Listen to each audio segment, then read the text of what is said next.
আসসালামু আলাইকুম। সম্মানিত দর্শক। আজকে আমরা এমন একটা বিষয় নিয়ে কথা বলতে বসেছি, যেটা বাংলাদেশের রাজনীতিতে বর্তমান সময়ে রীতিমতো একটা ভূমিকম্প সৃষ্টি করেছে। ব্যাপারটা খুবই গুরুতর বলে আমি মনে করি। আপনারা হয়তো ইতিমধ্যেই খবরটা জেনে গেছেন যে ক্ষমতাসীন দলের একজন অত্যন্ত প্রভাবশালী ব্যক্তি, যিনি আমাদের সাবেক প্রধানমন্ত্রী শেখ হাসিনার পুত্র সজীব ওয়াজেদ জয়। তিনি ভারতীয় গণমাধ্যম ইন্ডিয়া টুডেকে একটি সাক্ষাৎকার দিয়েছেন। আর সেই সাক্ষাৎকারে তিনি এমন কিছু কথা বলেছেন, যা শোনার পর রাজনৈতিক অঙ্গনে আলোচনা সমালোচনা তো হচ্ছেই।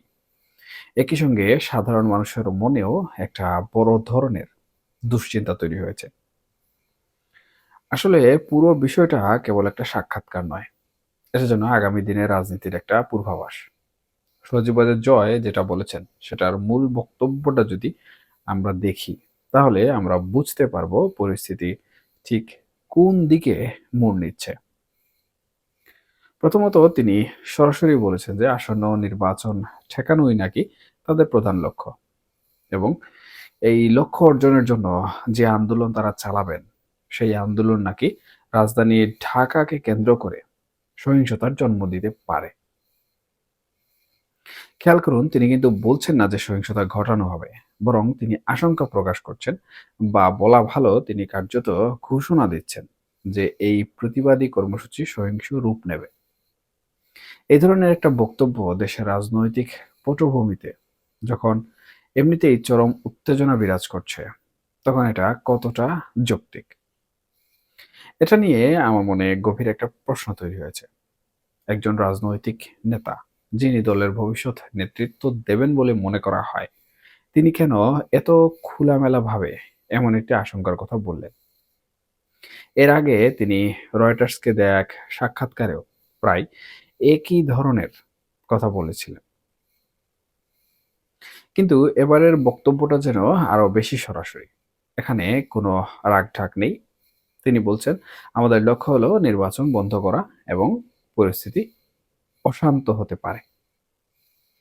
এই অশান্ত হওয়া বা সহিংসতায় রূপ নেয়া, এই শব্দগুলোর গুরুত্ব কতখানি, সেটা অবশ্যই আমাদের বুঝতে হবে।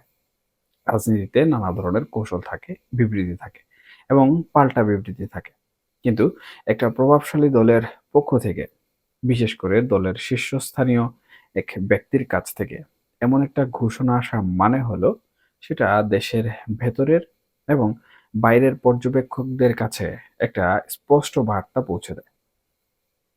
বার্তাটা হচ্ছে, দেশের পরিস্থিতি শান্তিপূর্ণ থাকছে না। এখন স্বাভাবিকভাবেই প্রশ্ন জাগে, এই বক্তব্যের মাধ্যমে তিনি কি প্রতিপক্ষকে কোনো বার্তা দিলেন, নাকি এর মাধ্যমে তিনি নিজেই নিজেদের রাজনৈতিক অবস্থাকে আরো দুর্বল করে দিলেন?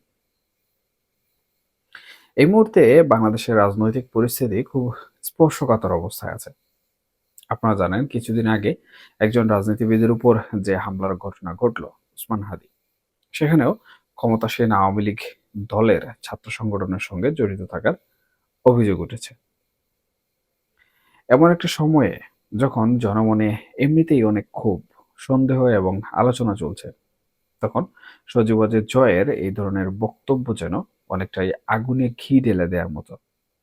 এর ফলে পুরো ঘটনার দায়ভার কি শেষ পর্যন্ত আওয়ামী লীগের উপরই এসে পড়বে? আমার মনে হয় এটা ইতিমধ্যে পড়ে গেছে। যদি ভবিষ্যতে কোনো সহিংসতার ঘটনা ঘটে, তবে বিরোধী পক্ষ বা আন্তর্জাতিক মহল সবাই কি এই বক্তব্যটাকেই রেফারেন্স হিসাবে ব্যবহার করবে না? তারা বলবে, দেখুন, তারাই তো আগেই বলে রেখেছিল যে সহিংসতা হতে পারে। আমার মনে হয় এই রাজনৈতিক কৌশলটা খুব একটা বুদ্ধিমানের কাজ হয়নি। রাজনীতিতে সবসময় একটা যদি বা কিন্তু এর জায়গা রাখা প্রয়োজন, একটা অস্পষ্টতা রাখা প্রয়োজন। কিন্তু এখানে তিনি প্রায় সবকিছুই পরিষ্কার করে দিয়েছেন। ফলে এখন যদি তারা নির্বাচন ঠেকানোর জন্য আন্দোলন নাও করে, কিংবা যদি কোনো তৃতীয় পক্ষ বা দুর্বৃত্তরা এসে কোনো সহিংসতা ঘটায়, তবুও সমস্ত দায়ভার কিন্তু তাদের দলের কাঁধেই চাপানো হবে। এটাকে ইংরেজিতে বলা হয় সেলফ ফুলফিলিং প্রফেসি। অর্থাৎ আপনি এমন একটা কথা বললেন, যেটা নিজেই নিজেকে পূরণ করে দিল। এখানে আরেকটা বিষয় হলো এই বক্তব্যটা দেয়া হয়েছে একটি ভারতীয় গণমাধ্যমে। আন্তর্জাতিক গণমাধ্যমে এই কথা বলার মাধ্যমে তিনি কি প্রকৃতপক্ষে আন্তর্জাতিক মহলের দৃষ্টি আকর্ষণ করতে চাইলেন? এই প্রশ্নটা কিন্তু চলে আসে। নাকি এর মাধ্যমে তিনি দেশের বাইরে একটা বার্তা দিলেন যে দেশের রাজনীতিতে বড় ধরনের সংঘাত আসন্ন। ভারত আমাদের প্রতিবেশী। তাদের গণমাধ্যমে এমন একটা কথা বললে সেটার গুরুত্ব আরো বেড়ে যায়। এর ফলে আন্তর্জাতিক সম্প্রদায় এই নির্বাচন এবং বাংলাদেশের পরিস্থিতি নিয়ে আরো বেশি সতর্ক ও উদ্বিগ্ন হবে। যদি আমরা আওয়ামী লীগের কৌশলগত দিকটা ভাবি, তাহলে একটা জিনিস স্পষ্ট হয়। তারা হয়তো দেখাতে চাইছে যে নির্বাচন প্রতিহত করার জন্য তারা যেকোনো পদক্ষেপ নিতে প্রস্তুত। এর মাধ্যমে তারা হয়তো কর্মীদের চাঙ্গা করতে চাইছে কিংবা প্রতিপক্ষকে ব্যাপক ভয় দেখাতে চাইছে। কিন্তু দিন শেষে একটি গণতান্ত্রিক প্রক্রিয়ার অংশ হয়ে সরাসরি সহিংসতার কথা বলা বা তার আশঙ্কা প্রকাশ করা, এটা কোনো গণতান্ত্রিক রীতিনীতির সঙ্গে মানানসই নয়। রাজনীতি মানে হলো কৌশল, আলোচনা এবং শান্তিপূর্ণ সমাধান খুঁজে বের করা। সেখানে যদি প্রধান হাতিয়ার হয়ে ওঠে সহিংসতা, তবে সেটা দেশের ভবিষ্যতের জন্য একটা বড় ধরনের বিপদ সংকেত। যারা বিভিন্নভাবে রাজনৈতিক বিচার বিশ্লেষণ করে থাকেন, তারা ইতিমধ্যেই এটা নিয়ে নানা ধরনের আলোচনা করছেন। তাদের অনেকেরই মত হলো এই ধরনের ইমেচিউরড বা অপরিণত রাজনৈতিক কৌশল দলের জন্য দীর্ঘ মেয়াদে ক্ষতি ডেকে আনতে পারে। একটি দল যখন ক্ষমতা থেকে সরে যায়, তখন তাদের কথা বলার ধরনে একটা ভারসাম্য থাকা উচিত, একটা দায়িত্বশীলতা থাকা উচিত। কিন্তু এই বক্তব্যের মধ্যে সেই দায়িত্বশীলতার অভাব দেখা যাচ্ছে। শোনা যায় আগামী দিনে তিনি দলের নেতৃত্ব গ্রহণ করতে পারেন। যদি সেটাই হয়, তাহলে তার কাছ থেকে জাতি আরো বেশি পরিপক্ক এবং দূরদর্শী রাজনৈতিক বক্তব্য অবশ্যই আশা করে। চিন্তা করুন, যদি আওয়ামী লীগ নির্বাচন বয়কট করে, তবে শান্তিপূর্ণ উপায়ে তারা কি করতে পারত? তারা শান্তিপূর্ণ উপায়ে ভোট বর্জন করে জনমতকে নিজেদের দিকে নিতে পারত। তখন ভোট কাস্টিং কম হলে আন্তর্জাতিক অঙ্গনে একটা চাপ সৃষ্টি হতে পারত।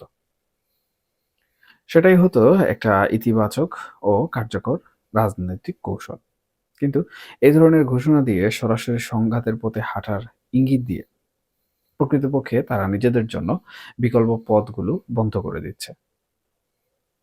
আমার কাছে মনে হয় রাজনীতিতে এমন প্রকাশ্য ঘোষণা দেওয়াটা আসলে এক ধরনের ঝুঁকি নেয়া।